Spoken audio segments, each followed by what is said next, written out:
শুভরাত্রি। আমি আরজে রাকিব। আপনি শুনছেন ভূত এফএম। আজকের গল্প শুরু করার আগে একটা প্রশ্ন। আপনি কি কখনো এমন কোনো ক্লাসরুমে বসেছেন যেখানে আপনার পাশের সিটটা খালি, কিন্তু মনে হচ্ছে কেউ সেখানে বসে আছে?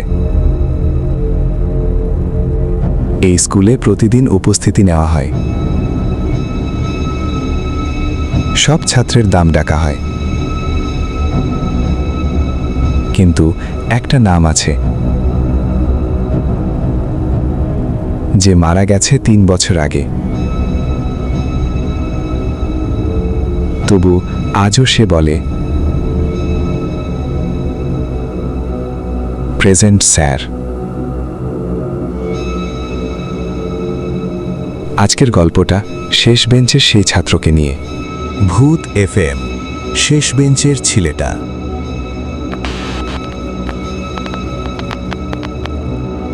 শুভরাত্রি। আমি আরজে রাকিব। আপনি শুনছেন ভূত এফএম। স্কুল মানে শুধু পড়াশোনা না, বন্ধুত্ব, দুষ্টুমি আর স্মৃতি। কিন্তু যদি কোনো ক্লাসরুম থাকে যেখানে প্রতিদিন উপস্থিতি নেওয়া হয়, তবু একজন ছাত্র থাকে যে কখনো স্কুলে আসেনি। আজকের গল্পটা এমন এক স্কুল নিয়ে।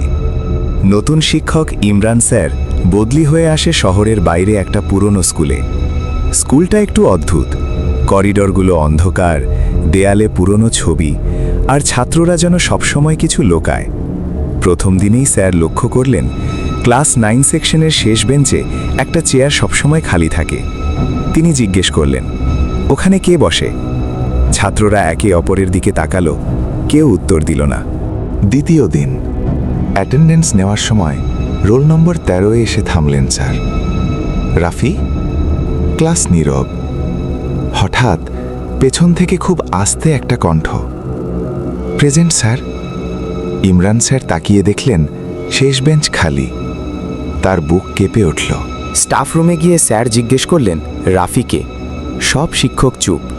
একজন বৃদ্ধ স্যার ধীরে বললেন, ও নামটা আর নিও না। কেন? 3 বছর আগে এক ছাত্র শেষ বেঞ্চে বসত, সবাই তাকে এড়িয়ে চলত। একদিন হঠাৎ ক্লাসের মধ্যে পড়ে মারা যায়।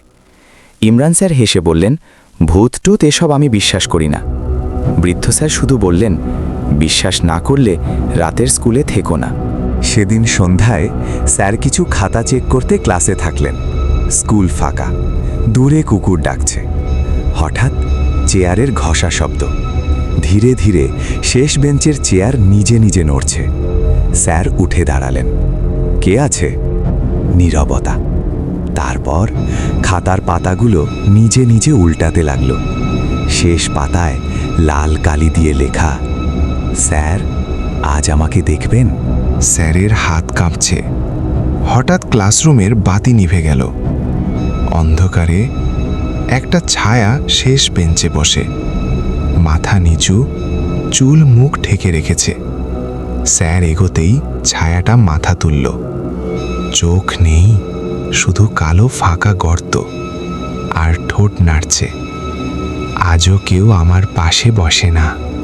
পরদিন সকালে স্কুলে সবাই দেখল ইমরান স্যার শেষ বেঞ্চে বসে আছেন, চোখ ফাঁকা, মুখে একই কথা, রোল 13, প্রেজেন্ট স্যার।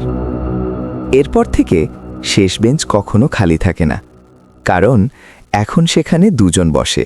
আজকের মতো এখানেই শেষ। আমি আরজে রাকিব। আপনি শুনছিলেন ভূত এফএম। আর কেউ যদি কোনো কাহিনী শেয়ার করতে চান, নিশ্চয়ই করতে পারেন, কারণ আপনার গল্পটাই হতে পারে পরের রাতের ভয়। শুভরাত্রি।